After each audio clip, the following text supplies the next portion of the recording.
자, 오늘부터는요, 요한계시록에 대한 말씀을 좀 드리고자 합니다. 요한계시록. 몇 번을 하게 될지 모르지만요, 아주 간단하게, 핵심 부분만 하나하나 이렇게 골라가지고, 설명을 좀 드리고자 합니다. 제가 이거 몇 년 전에, 양평에 가가지고, 100명의 목사님들을 이렇게 모여가지고, 일주일 동안, 요한계시록 세미나를 한번 한 적이 있습니다. 그때, 제가 요약 교재를 만들어가지고, 일주일 동안 세미나를 했는데, 이번에 영상을 찍을 때는요, 그거에서 좀 핵심만 골라가지고, 다시 또 썸머리해서 좀 말씀을 드리고자 합니다. 요한계시록은요, 참 어렵다고 그러죠. 요한계시록은 아주 큰 책이고, 아주 어려운 책입니다. 그 이유는요, 요한계시록은 다 분리됐죠. 상징으로 되어 있기 때문에 그렇습니다. 상징이란 뭐죠? 시대에 따라 가지고 다른 깨달음이 있을 수 있기 때문에 그렇습니다. 그러므로 요한계시록을 해석할 때는 한 절 한 절 연구하는 방법으로 가면요, 잘못된 방향으로 빠져들 수 있는 염려가 있습니다. 그런 점에서 한 절씩 연구한 것보다는 한 부분으로 나누어 가지고 그 부분이 말하는 핵심을 연구하고 공부하는 것이 가장 좋은 방법인 것 같습니다. 요한계시록은 대단히 어렵고 상징적인 책이긴 하지만은 아주 닫힌 책은 아니라는 거죠. 계시록 1장을 보니까 예수 그리스도의 계시라, 계시, 레버레이션, 계시라라는 말씀으로 시작이 됩니다. 이 책 속에는 여러 개의 환상과 또 계시가 있는데 이것은 통일된 하나의 계시일 뿐입니다. 즉 예수 그리스도와 그의 신부인 교회를 세 부분으로 요약하는 책이라고 말할 수 있습니다. 첫째는 뭐죠? 요한계시록 1장에 내 본 것, 내가 본 것, 그죠? 일곱 금 등대와 그 사이에 계신 그리스도의 모습을 나타내고 있습니다. 두 번째는 2장과 3장에 이제 있는 일로서 일곱 교회 안에서 그 교회들을 통찰하시고 징계하시고 권고하시고 돌보시는 그리스도의 모습이 기록되어 있습니다. 세 번째는 4장부터 22장까지 장차될 일, 그죠? 첫째는 내가 본 것, 두 번째는 이제 있는 일, 세 번째는 장차될 일. 이것으로 이 세상 속에서 예수 그리스도의 이름과 증거 때문에 수단당하는 교회의 모습과 그 교회가 승리하도록 격려하시고 안위하시는 그리스도의 모습이 있고, 최종적으로 악과 싸워서 승리한 교회가 그리스도 안에서 영광을 누리는 모습으로 볼 수 있는 것이 바로 요한계시록이기 때문입니다. 요한계시록 22장 10절을 보니까 또 내게 말하되 이 책의 예언의 말씀을 인복하지 말라, 때가 가까움이라, 이런 말씀이 나오죠. 그러므로 요한계시록은 모든 시대, 모든 사람들에게 열려서 읽히고 삶에 적용할 수 있는 책이라는 것을 우리가 알 수 있습니다. 이 책은 계시록이라고 일컬어지고 있죠. 왜냐하면 이 책에서 하나님은 인간의 이성으로서 도저히 가려낼 수 없는 것을 우리에게 드러내 주기 때문에 그렇다는 것입니다. 하나님의 깊은 것을 인간은 잘 알지를 못한다는 거죠. 그러나 하나님의 성령과 하나님께서 보여주시는 사람들은 이를 알 수가 있다는 것입니다. 처음부터 교회는 예언의 말씀으로 축복을 받았습니다. 그러나 뱀이 머리를 상하게 하라는 예언은 교부시대의 커다란 믿음의 표상이 됐다는 거죠.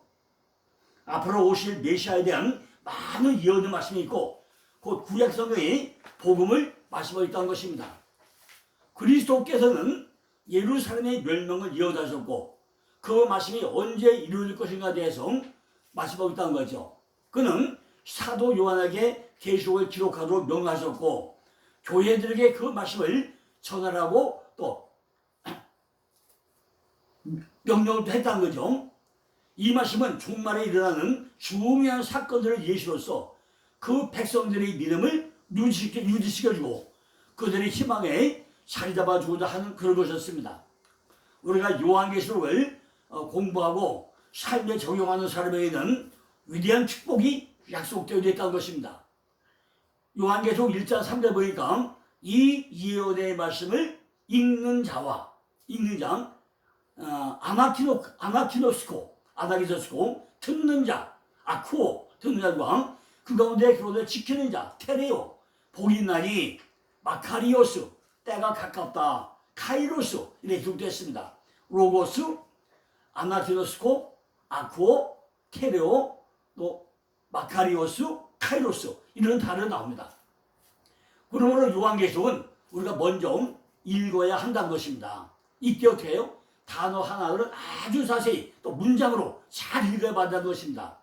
그 다음에 들어야 됩니다. 듣는 것은 혼자 할 수 있는 일이 아니죠. 남의 걸 잘 들어야 됩니다. 그 다음에 뭐죠? 듣고서 지켜야 된다는 것입니다. 이런 점에서 읽고 듣고 지키는 세 가지 동사가 중요한데 이런 사람들이 하나님께서는 뭘 해요? 축복을 주시겠다고 약속을 하셨습니다. 우리가 요한계시록을 공부했던 이유는 축복이 약속되어 있기 때문에 우리가 읽어야 된다는 것입니다. 요한계시록을 대할 때 한 가지 방법으로 그것이 절대적으로 옳다고 주장하는 사람들이 많이 있는데 제가 봤던 것은 옳은 방법이 아니라는 것입니다. 오늘날 이단들은요 바로 이 종말론의 가장 큰 문제를 보이고 있다는 거죠. 그러므로 이런 광신주의에서 우리가 벗어나야 한다는 거죠. 많은 분들이 요한계시록을 설명하면서 엉뚱한 얘기를 많이 하고 있죠. 그러니까 우리가 이거를 잘 분별해가지고 분별의 영을 달라고 하고 나서 우리가 다 들어야 된다는 거죠. 그러므로 이 책을 읽고 듣고 지킬 때 축복이 약속되는 것도 우리가 믿고 읽어야 된다는 것입니다. 그러므로 요한계시록을 무시하지도 않고 광신하지도 않는 그런 자세가 우리에게는 아주 필요하다는 것입니다. 제가 많은 목사님들이 저한테 그래요. 어디 가니까 어떤 목사님이 요한계시록을 끝내게 강의하더라. 많이 합니다. 근데 그분을 잘 보고 나면요. 엉뚱한 얘기가 참 많아요. 무천년, 구천년, 이런 것만 부르짖고, 그죠? 아주 남에게 겁을 주는 이런 얘기만 한 게 많이 있는데, 요한복음은 절대로 그런 얘기가 아니라는 거죠. 우리가 필요한 데서는 요한계시록을 부지런히 읽고, 듣고, 교훈을 받아가지고, 우리가 삶에 적용을 하는 책임성이 있는 태도가 우리에게 필요하다는 것입니다. 그래서 오늘은 지금 요한계시록 서론 부분으로 아주 몇 가지만 말씀드리려고 하는데 우리가 요한계시록을 알기 위해서는 먼저 뭘 알아야 돼요? 예수님의 5대 비밀을 우리가 먼저 알아야 되고, 그죠? 뭘 알아야 돼요? 예수님의 5대 비밀, 이걸 먼저 알아야 되고, 그 다음에 뭐죠? 요한의 누군가, 계시가 뭔가, 또 예수, 그리스도, 또 뭐죠? 나사렛 예수 그리스도, 주 예수 그리스도, 이거를 우리가 모르고 나면요, 요한계시록에 절대로 우리가 이해를 할 수가 없습니다. 그렇기 때문에 오늘 서론 부분에서 먼저 뭐 한다고요? 예수님의 5대 비밀을 우리가 먼저 이해를 하고자 합니다. 설명을 드리고자 합니다. 첫째가 먼저 예수님이 예수님의 5대 비밀, 또 첫째는 뭐예요? 탄생. 왜 예수님이 탄생했냐는 거죠. 그죠? 우리가 탄생의 비밀을 알아야 한다는 것입니다. 예수 그리스도는 하나님으로서 왜 사람의 몸을 입고 이 죄악된 세상에 왔느냐? 이것이 우리가 해결이 돼야 됩니다. 이 비밀을 알고 믿어야 우리가 뭐예요? 구원을 받을 수 있다는 것입니다. 탄생의 비밀은 매우 신비로운 비밀이죠. 왜 예수님이 이 땅에 태어나는 거죠?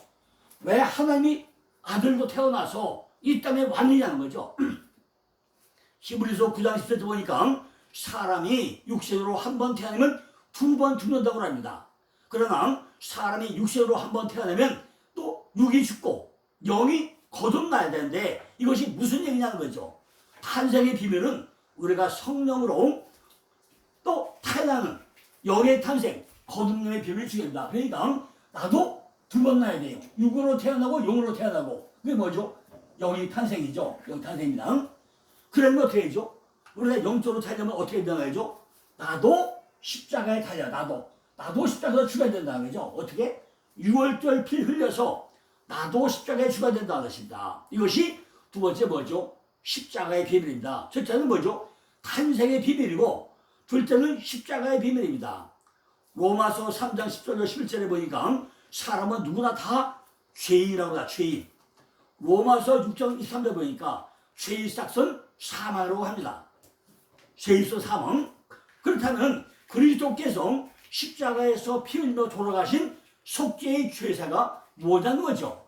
왜 예수님은 이 땅에 와가지고 하나님의 아들로 와서 거듭나게 만들어 가지고 우리에게 십자가의 비밀을 보여주냐는 거죠. 그것은요, 예수 그리스도께서 십자가에서 피 흘리며 돌아가신 속죄의 죄사가 어떤 걸 의미하고 있냐는 거죠. 우리가 확실히 알아야 됩니다.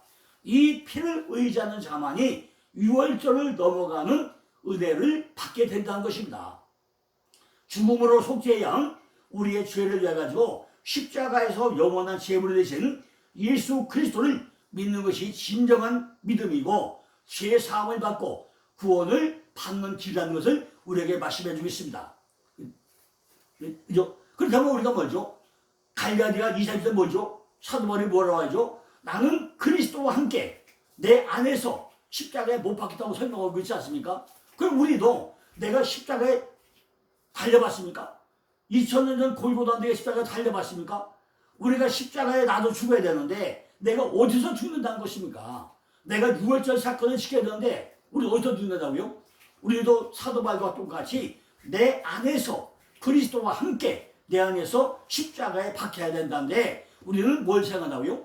2000년 전에 돌아가신 골고다 언덕, 거기에 십자가 달린 거, 거기는 내가 달렸다 이렇게 하는데 이건 100% 엉터리라는 것입니다. 우리는 어디 달린다고요? 내 안에서, 내 안에 심령 성전 안에서 내가 내 안에 있는 십자가 거기에 박혀야 된다고 사도 바울은 설명했습니다. 자, 세번째는 뭐죠? 부활이죠. 부활이면 예수만 부활합니까? 나도 부활해야죠. 이게 뭐죠? 여기에 부활이죠. 예수님만 부활한 게 아니라 우리도 부활을 해야 된다는 것입니다. 예수 하나님께서 인간뿐만 아니라 곤충과 같은 미물도 부활의 상징을 보여줍니다. 그죠? 뭐가 보여주죠? 곤충도요, 이렇게 번데기 같은 모이가 매매가 되죠. 이렇게 부활되는 걸 이렇게 우리에게 상징으로 보여주겠습니다. 예수님께서 십자가에 죽으시고 사흘 만에 부활하시는 확실한 사실이죠. 우리가 믿어야 된다는 거죠. 우리가 부활의 복음을 믿고 부활해야만이 뭘 얻는다고요? 우리도 영생을 얻게 된다는 것입니다.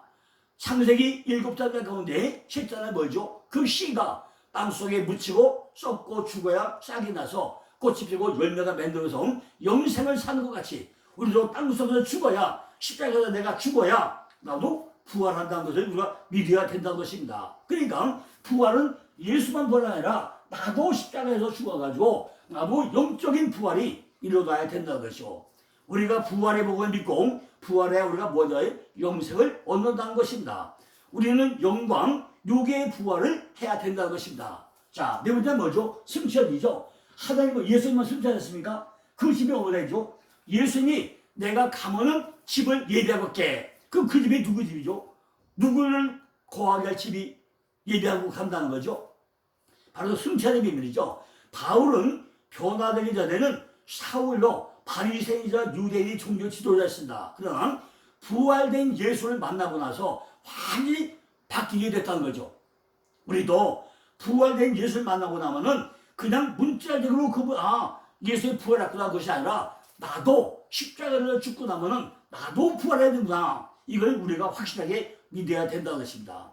예수님의 승천의 비밀은 요한복음 14장 1절 3절에 우리가 서소를 예배하여 승천했다고 했고, 요한복음 16장 5절 6절에 보니까 보혜사 성령을 우리에게 보내주기 위해 가지고 승천했다고 했잖아요. 그 집이 누구 집이에요? 우리가 거할 집 아닙니까? 우리는 예수님께서 예비하신 영원한 집, 거기 누구 집? 그 집을 내 집으로 만들어야 된다는 것입니다. 그죠? 자, 그럼 뭐하죠? 우리가 마지막 다시 보면 우리가 재림 예수, 우리가 재림에 그 예수를 만나야 될 거 아니겠습니까?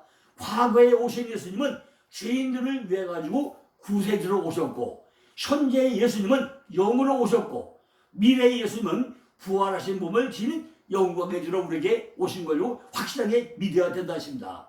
살아있는 육신은 변화되고 죽어있던 육신은 영원히 죽지 않은 육신으로 변화된 것이 바로 재림의 비밀이라는 것입니다. 자, 우리가 이렇게 먼저 우리가 예수의 5대 비밀을 알아야만이 뭐가 넘어간다고요? 요한계시록으로 넘어갑시다. 요한계시록. 그죠? 요한계시록으로 넘어갈 수 있다는 것입니다. 자, 그럼 이제 요한계시록 저자가 누구죠? 바로 요한이에요. 요한. 그죠? 요한이죠? 요한. 이오 안네스요. 그에게 요한은 은혜롭다. 이런 뜻입니다. 요한이 요한복음 저자인데 요한복음과 요한계시록과 요한 1서서 썼죠. 요한이 어떤 사람인지 우리가 알아야 될 거 아닙니까? 요한은 이오안네스는 히브리 이름으로 요하난 또는 예호하난 이런 뜻이에요. 요하난이나 예호하난이고 그 의미는 그에게 여호와는 은혜롭다 또는 그를 여호와가 은혜롭게 주셨다 이런 뜻입니다. 성경에 총 요한이 8명이 나옵니다. 그 중에 오늘은 2명만 제가 설명할 겁니다. 첫째는 뭐죠? 침례 요한이죠. 침례 요한. 마태복음 3장 1절과 요한복음 마태복음 14절에 뭐죠? 바로 그분은 그리스도의 선구자로 왔죠. 회개하라. 천국이 가까웠다는 분이 뭐요? 침례 요한이었죠. 두 번째는 오늘은 사도 요한이죠. 마태복음 4장 21절 보니까 거기서도 가시다가 두 형제 곧 세베대의 아들 야고보와 그 형제 요한이 그 부친 세베대와 한가지로 배에서 금을 짚는 것을 보시고 부르시니 그럽니다. 우리가 복음서에서 예수님이 제자들을 선택을 하는데 12명 중에 특별히 우리가 꼭 기억해야 될 2가지 사건이 있습니다. 하나는 지금 누구죠? 야고보와 요한이 뭐하죠? 금을 깁는 것을 보시고 금을 깁는 때 그물을 깁고 있을 때 꼬매고 있을 때 불려가지고 제자로 삼는 사건이 나가 있고 또 하나는 4장 17절에 보니까 이때부터 예수께서 비로소 선포하시되 회개하라 천국이 가까워져 왔으라. 갈릴리 해변에 다니시다가 두 형제 곧 베드로라는 시몬과 그 형제 안드레가 바다에 그물을 던지는 것을 보시니 2가지가 나옵니다. 이렇게 베드로와 안드레는 그물 던지는 사역을 할 때 제자를 불렸고 야고보와 요한은 그물을 깁고 있을 때 불렸다는 것입니다. 우리가 이런 것들을 잘 봐야 된다는 거죠. 그물 던지는 시작이 뭔지, 그물을 깁고 있는 것이 어떤지, 왜 예수님은 그럴 때 그들을 제자로 선택했는가, 이것이 아주 중요한 의미를 가지고 있다는 것입니다. 또 하나 중요한 건요, 오늘 본문 말씀 보니까 여기는 한 가족 4명이 나와요. 4명이 요한이라는 가족이 4명이 나오는데 갈릴리 오촌에 살았는데 베세다라고도 하고 가버나움에서 살았다는 거죠. 그런데 요한의 가족이 누구예요? 4명이 나오는데 세베대, 아버지가 세베대, 제베다이오스, 여기서 주셨다 이런 의미죠. 세베대, 제베다이오스 여기 주셨다. 어머니는 살로메, 평화탄 공, 또 누구죠? 형제 야고보, 요한, 이게 4명이다. 아버지는 세베대, 어머니는 살로메, 야고보, 요한, 4명이 한 가족이 나옵니다. 이렇게 성경에 한 가족이 4명 나오는 게 참 쉽지 않죠. 그런데 여기 4명이 나옵니다. 요한복음 1장 3절 보니까 요한은 처음에는 침례 요한이 제자였었는데 예수에서 광야에서 시험을 받은 다음에 예수님이 제자가 되었다고 기록됐습니다. 예수께서 갈릴리 전도를 시작하자 주님과 동행을 하게 됩니다. 12제자 중에 한 사람으로 선택되었다고 마태복음 10장 2절, 마가복음 3장 17절, 누가복음 6장 14절 설명하고 있는데 이 중에서도 가장 예수의 사랑을 받았다고 기록되어 있고 베드로와 야고보와 더불어 항상 예수 곁에 있었다고 성경은 기록하고 있습니다.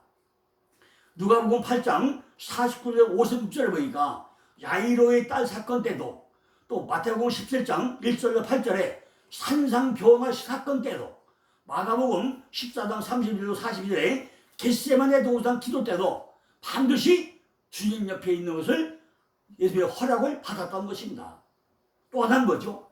새우 만찬 준비 명령을 받은 것도 바로 요한이었고 십자가상에서 새우 순간에 예수께로부터 어머니 마리아를 부탁받은 것도 바로 요한이었습니다.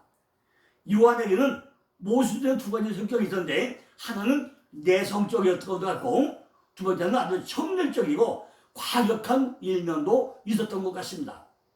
어떻게 하냐면은 누가복음 9장 54절 보니까 예수를 받아들이지 않는 사마리아 촌에 들어가서 하늘로부터 불을 내리게 하자고 제안을 하기도 했고 또 누가복음 9장 54절 보니까 누가복음 9장 49절에 예수를 따르지 않는 사람에게 귀신을 쫓아내는 일을 금지시키기도 했습니다. 그러니까 내성적이기도 했지만은 이렇게 열정적이고 화력한 일명도 있던 것이 요한이었던 것 같습니다. 그래서 예수는 그에게 뭐라 하죠? 마가복음 3장 10절에서 야, 이 요한이 보아노다, 보아에게 우레 같은 사람이다, 이렇게 별명도 붙여주게 됩니다. 그는 십자가까지 예수님을 따라가가지고 마지막에 최후까지 지켜본 유일한 남자가 바로 요한이었습니다. 그죠? 십자가까지 예수님을 따라가가지고 그 최후를 지켜본 유일한 남자가 요한이었다는 거예요. 그는 부활의 날 아침에 베드로와 같이 무덤에 갔고 그 후에 몇 차례 부활하신 예수님을 또 만났다고 기록되어 있습니다. 그런데 사도행전 요한의 이름이 잘 안 나옵니다. 왜 그러냐? 사도행전 3장에 보니까 성전에서의 기적이나 사도행전 8장 14절로 25절 보니까 거기는 이름이 나오는데 뭘 나와요? 베드로의 보좌역으로 나온다는 계획입니다. 십자가에 달리신 예수 그리스도, 그에 관한 복음을 증거했을 때 그 표면에 서는 이는 바로 베드로였고, 그죠? 그를 붙들어 세운 이가 바로 요한이었다는 것입니다. 그러니까 베드로를 앞세우고 뒤에서 전부 다 베드로의 보좌 역할을 한 사람이 바로 요한이었다는 것입니다. 갈라디아 2장 들어보니까 바울이 회심한 후에 14년 만에 예루살렘에 올라왔을 때 예루살렘 교회의 기둥이 바로 야고보와 게보와 요한 세 사람이라고 설명했고, 바울과 바나바가 수대의 어떤 악수까지 했다고 기록되는 볼 수가 있습니다. 자, 둘째 뭐예요? 이제 요한 계시록, 이건 요한은 계시록, 아포칼립시스, 계시가 뭐죠? 아포칼립시스, 바로 폭로다, 덮개를 벗긴다, 드러낸다, 이런 뜻이 바로 계시야, 계시. 요한 계시, 명사는 아포칼립시스, 아포칼립토, 덮개를 벗기다, 드러내다, 폭로하다, 아포칼립토, 여기서 유래가 됐고요. 덮개를 벗긴다 또는 이전의 감춰을 나타낸다, 이런 의미에서 폭로나 드러내미나 벌거벗기나 계시라고 설명을 한다는 것입니다. 구약에서는 신적 계시에 대한 특별한 의미로 사용되고 있습니다. 아모스 3장 7절을 보니까 주 여호와께서는 자기의 비밀을 그 종 선지자에게 보이지 아니하고는 결코 행하심이 없다고 설명되어 있고, 신약에서 바울은 13번이나 사용하는데 누가복음 2장 30절에 예수 그리스도는 계시의 전달자로 설명하고, 로마서 10장 25절에 비밀의 계시라고 설명하고 있고, 갈라디아 1장 10절에는 그의 복음을 그리스도의 계시를 받았다, 이렇게 또 설명을 하기도 합니다. 이렇게 뭐죠? 누가복음 2장 30절이 뭐죠? 이방에 비추는 빛이요 주의 백성 이스라엘의 영광이다, 이렇게 설명하고 전부 다 계시다, 계시의 전달자다, 비밀의 계시다, 이렇게 설명하고 있는데, 우리가 이 계시가 뭐냐? 덮개를 벗겨서 우리를 알게 한다는 거죠. 근데 이 뭐죠? 바로 예수 그리스도예요. 뭐 예수는 뭐 다 알잖아요. 구약에 나오는 예수는 바로 예슈와, 헬라어로 히브리 먼저 하죠. 그런데 우리는 이걸 먼저 하기 전에 먼저 설명해야 돼요. 주 예수 그리스도, 이걸 먼저 한번 살펴볼 필요가 있습니다. 주 예수는 뭐가? 주는 바로 주, 아도나이, 나의 주, 마이 로드, 아니면 로드죠. 아도나이는 아도나의 강조이고 나의 주를 의미합니다. 아도니 가장 일반적인 단수 명사인 어미와 함께 독특한 복수 어형으로 나올 때 아도나, 아니면 아도나이, 아니면 나의 주, 언제든지 하나님을 가리키는 이런 말도 쓰여주겠습니다. 엘로힘이 히브리어 복수인 것처럼 이 단어도 위험을 나타내는 강형 복수나 복수형일 수 있다는 것입니다. 이 천미사 번역되는 경우에 아주 드물게 나오는데, 3세기 18장은 내 주여, 이사야 20장 8절은 그냥 주여, 시편 10장 나의 주시오니, 이렇게 설명되고 있습니다. 예수는 뭐 잘 알잖아요. 예수, 예호와, 구원자, 이런 의미죠. 예호와는 이스라엘 하나님을 다루는 고유명사이죠. 여호와, 야훼, 우리가 여호와로 부르는 하나님의 명칭은 본래 히브리어 네 문자 요드해 바브에, 이것이 구성되어 있다는 거죠. 이 신성 네 문장 하나님 인격적 이름으로 성경에는 창세기 2장 4절 처음 나타나는데 구약 성경을 일관해가지고 총 6,000회 정도가 납니다. 공동번에 뭐하죠? 공동번이 야훼로 나오고 영역번에는 제호바로 나오고 발음은 다 다르게 설명했다는 것입니다. 근데 뭐죠? 이것은 구약에서는요 하나님의 이름 여호와를 우리가 살펴보면요 뭘 도와주다고요? 요나단을 요나탄 여기다 주었다. 사무엘상 13장 3절이죠. 이렇게 하는데 예호나탄 여기다 주었다고 설명했고 또 하나는 뭐죠? 여호수아 여호와께서 구원하시다 이렇게 해서 사용했다는 것입니다. 어쨌든 간에요 우리가 주 예수 그리스도 이걸 우리가 이번에 요한계로 하기도 확실하게 이해해야 된다는 것이다. 그리스도는 뭐죠? 바로 마시아흐 기름 부음을 받는 자죠. 마시아흐는 마사흐 기름부터 유래했고요. 기름 부음 받은 자 이걸 의미한다는 거죠. 근데 우리가 제가 여기서 말씀드린 건요 고담내입니다. 우리가 나사렛 예수 그리스도 나사렛은 뭐죠? 나자레드 마태복음 2장 3절인데 하나님이 사람이었다 육신으로 오실 때 나사렛 예수를 설명한다는 거죠. 우리가 하나님이 사람으로 왔다라고 설명할 때만 뭐예요? 나사렛 예수 그리스도라고 설명한다는 거죠. 이걸 분명으로 구분해야 됩니다. 아무 때고 주 예수 그리스도 어느 때에 왜 나사렛을 설명하냐? 반드시 하나님이 사람으로 왔다고 설명할 때만 나사렛 예수 그리스도라고 설명하고 다른 때 어떤 거요? 바로 내 주인이고 그분은 구원자고 기름 부은 자고 이것이 사도행전 11장 17절 또 15장 15절 20장 31절 로마서 1장 4절 10절 이렇게 이걸 해가지고 구원자가 마태복음 1장 21절 기름 부은 자다 사도행전 10장 38절 이렇게 분명하게 설명을 해줘야 됩니다. 근데 이걸 아무 때고 그냥 분별없이 써본 사람 많이 있습니다. 자 오늘 이렇게 시간이 많이 되기 때문에 이건 서로 말씀드리고 내일은요 또다시 요한계시록에 대해서 두 번째 그 구조 요한계시록의 구조에 대한 또 말씀을 통해서 하나하나 요한계시록 우리가 이해하는데 얼마나 쉽게 이해할 수 있는지 또 설명을 드리겠습니다. 감사합니다.